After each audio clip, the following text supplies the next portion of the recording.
comparatively speaking. Let me run the floor of the closer game in the NBA playoffs last night. We showed you a few minutes ago complete highlights. Suns beat the Nuggets. They came from 10 down in the third with a 34-9 run and ultimately won it 122-105. Chris Paul had 14 points in the fourth. So Phoenix takes game one. And then what I was referring to, I mean, the performance of the Milwaukee Bucks yesterday made the Aaron Rodgers thing seem like moonlight and roses. Just total domination. The Nets embarrassed them 125-86. And if it can be said this way, it wasn't nearly that close. It wasn't nearly as close as the 39-point final score would indicate. KD had 32 and didn't play the fourth quarter. Kyrie had 22. And that's only because he didn't need to score any more than that. And so PJ and Big Perk get up with us here early this morning. And Big Perk, you told me on the radio a couple of weeks ago, Milwaukee is going to beat the Nets. They're going to come out of the East. Do you still feel that way? No, and I'm so mad at myself, Greeny, for the simple reason is that I didn't stick to what I believed in, okay? I let people fool me with the two-time MVP. I let people fool me that Giannis got better. I let people fool me that he's the defensive player of the year. Because of the fact of the matter is this, he is who he is, and he's going to continue to show us that he's not a number one option guy. And right now, Kevin Durant is spanking Giannis and got him over his lap and giving him a straight spanking. And when you look at it, he's having deer sausage and deer stew. He's doing whatever he wants to Giannis and locking him up on the defensive end. So I'm looking at it, and I'm not even mad at Giannis. I'm not mad at the Bucks.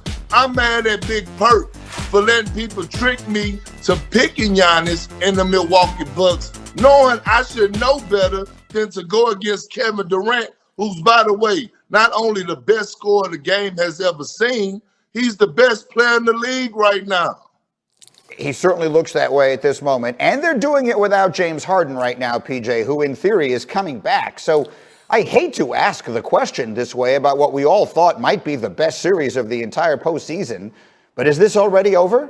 No, it's not over yet. They got one more shot.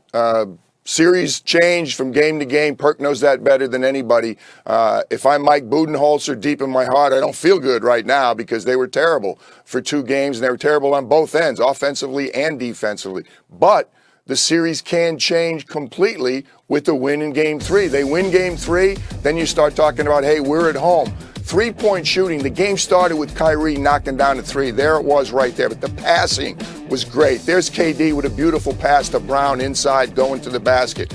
They moved the ball so well, offensive boards. They out-rebounded them on the boards, more second chance points. What'd they do when they got a turnover? Coast to coast, stop on a dime, Kyrie knocks it down. They were the better team in every which way. Look at the extra pass right there. That ends the quarter. It started with a 3. It ended with a 3. Game's over right there for all practical purposes. Going back to Milwaukee, the building's not going to change anything. Has to be a different Bucks team. They've got to defend. They've got to stop the penetration. The penetration's killing them. Steve Nash is only using 8 players. He's coming off the bench with Shaman and Mike James and Nick Claxton. And when KD and Kyrie don't score, which is anytime they want to so far, they beat him with penetration. They force help. They make a pass. Perk made a living. His guy went to help. He got the offensive rebound. Anytime they miss, they're there for the offensive board. PJ, so quickly, what's the adjustment? Give me the one thing you're changing if you're Mike Budenholzer going into Game 3. Defensively, they got to guard the 3-point line better, and they have to stop taking the ball out of bounds every possession. They got to get going down court, get Giannis in the open court, get some things happening in transition, and make some 3-point shots. They're just not shooting the ball well at all. I credit Brooklyn's defense. Nobody talks about it. Very underrated in the playoffs. And Big Perk, last word here. If you're a member of that team, look, you and I are sitting here both saying, well, this thing is over, but you can't do it if you're a member of that Milwaukee team. So if you're on that team and you're a leader, what are you saying to all your teammates going into Game 3? It's been fun, fellas. And here's why. Because my grandfather always told me, Greeny and PJ, Coach, it's not what you do, it's how you do it. And I can understand if these games were close and the Milwaukee Bucks were losing, but to be getting smacked down in the fashion that they're getting beat, in the fashion that the Nets are playing, they are playing street ball right now and just having fun out there. No resistance. I don't know how you recover from this. I can understand if we lost, if I was on the team, if the Milwaukee Bucks lost by 2 or maybe 1 point, but they're losing by 20. They're losing by, like last night, 29 or 30, 40, 50. 39. I mean, like, this is the second round of the playoffs. So to me, I never been in this position where I've been down 0-2 in 2 blowout games. So I don't know what to tell myself. It's been fun. That's a great motivational speech. Get up. All right, guys, it's been fun. We'll get there. I've been on the record saying if Kevin Durant wins another world championship and wins another finals MVP, he will be inching towards GOAT conversation. He will be in that conversation. You will have to start talking about it.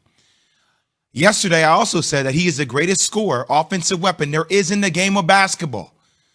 People love to use the fact that he went to Golden State and teamed up with Stephen Curry and Klay Thompson, even though he got 2 finals MVPs, 2 world championships. I can make an argument that they could not win those championships without Kevin Durant being the alpha dog in those clutch moments. People use that to demean his greatness. Last night proved to you how special of a talent he was. When he yanked Giannis from side to side, hit him with the and one on the sideline baseline move. I'll tell you a story real quick. A couple years ago, we're at a holiday party for KD's business, okay? And we're all there, everybody's hanging out. And I went on TV on Get Up that day and said Giannis was destroying people in the league. And I said, you know what? When I think about Giannis, it's like AD and Kevin Durant had a baby to a degree. Size, length. I'm not saying skill set. I'm just saying the way he played, right? Gave the breakdown. Kevin Durant comes up to me at the club and says, yo, don't you ever compare me to Giannis again. Don't you ever do that. I was like, Kev, what are you talking about? Calm down. First off, I'm talking about scenarios, like stylistically, the way you guys play a little bit, size, length. He's like, nah, don't ever compare that dude to me. Don't do it. I felt that in his voice at that moment, that when this matchup came up, I'm like, oh, this is a proven moment opportunity for Kevin to show everybody he's not on the same page with me. And that's what I felt like we were witnessing last night. Watching the game at home with my daughter and my wife, I'm like, oh, this is that one-on-one matchup he's been waiting all year for, and he showed it to you last night. The fact they're up 2-0, they were up, what, close to 40-plus points one time, Alan? It was, I believe, 49. 49 points in the playoff game? At some point, I don't remember what it was, but I had to go click. Yeah. It wasn't, it just. Literally. Yeah. Like, that was one of those where you just knew it was a wrap. The first quarter felt like when they went on that run, it was like 22, 24-6, whatever that run was that just broke the game open. It was an absolute wrap. Alan, I say it to you again. Don't you ever compare me to that dude. Yeah. And you could tell he had that look in his eye, right? You know what kind of look sure. I'm talking about. Oh, Same look he had last night. You could tell it was going to get out of control because when he was pulling up and hitting, it was the bottom of the net. It was everything was snap. Right. You had the snap on the net. If you were in the arena, you could hear it. And you could tell right then there, guys in the zone, he's in a rhythm. Things are clicking the way it was. Even to the point where Kyrie, I don't remember exactly what quarter it was, but Kyrie went to the cup. And Giannis got it. Giannis grabbed it off to get there, and he did something that was. It was in and out who just left the defender standing in the mud. I don't know if it's in and out and in. It was in and out. I know he got to the cup so damn fast, and Giannis happened to, because of his length, recover and get back to help.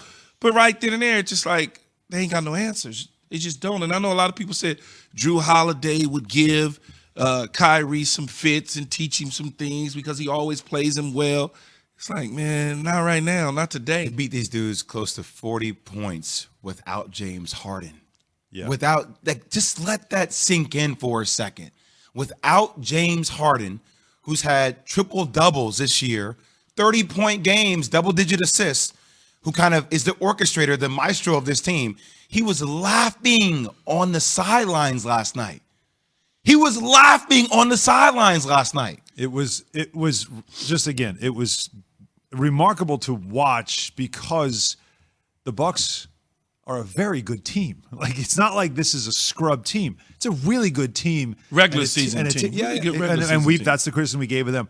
But where the Nets are right now with Kevin Durant and what Durant's doing, that's the story to me of the first 2 games and really the first 7 games. 32 points, 12 of 18 shooting.